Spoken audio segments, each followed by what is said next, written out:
కొత్తగా రైతు బంధు మొన్న ఏమన్నారు? రైతు బంధును 1 జనవరికి కొత్త సంవత్సరం కానుక ఇస్తున్నాం రైతు బంధు అన్నారు. సంక్రాంతి పండుగకి ఇస్తున్నారు రైతు బంధు అన్నారు. ఎలక్షన్లు అయ్యేటప్పుడు ఎలక్షన్ కాగానే 17వ తారీఖే రైతు బంధు కోడ్ ఉన్నది, కోడ్ అయిపోగానే 17వ తారీఖే రైతు బంధు వేస్తామన్నారు. 20 తారీఖు వచ్చింది.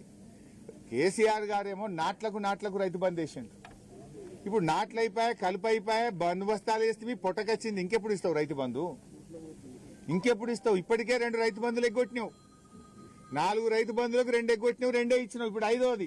ఇది కూడా ఇస్తావా? ఎగబెడతావా? ఇంకెప్పుడు ఇస్తావు? ఎందుకు ఆలస్యం? కరోనాలో కూడా కేసీఆర్ గారు రైతు బంధు ఆపలే. నువ్వు ఎందుకు ఆపుతున్నావు?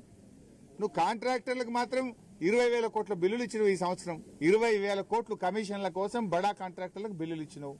బడా కాంట్రాక్టర్లకు బిల్లులు ఉంటాయి కానీ మా బక్కచిక్కిన రైతులకు రైతు బంధు వేయడానికి డబ్బులు లేవా నీ దగ్గర? ఎందుకు రైతులంటే చిన్న చూపు? ఎందుకు రైతు బంధు డబ్బులు ఇప్పటిదాకా వేయలేదు?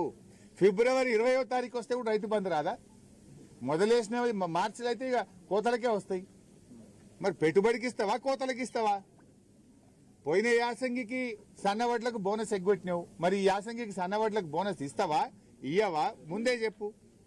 ఇప్పుడు బోనస్ వస్తుందంటే వేసుకుంటాం, లేకపోతే దొడ్డు వేసుకుంటాం. దొడ్డు వేసుకుంటే ఓ 4 క్వింటాలు ఎక్కువ పడతాయి. బోనస్ వస్తాయంటే సన్నయ్య వేస్తారు. బోనస్ రాదంటే దొడ్డు వేసుకుంటే 4 క్వింటాలు ఎక్కువ పడుతుంది కదా. నువ్వు పోయిన యాసంగికి బోనస్ ఎగ్గొట్టినావు. మరి ఈ యాసంగికి బోనస్ ఉంటుందా ఉండదా రైతులకు స్పష్టం చేయాలని చెప్పి కూడా నేను డిమాండ్ చేస్తూ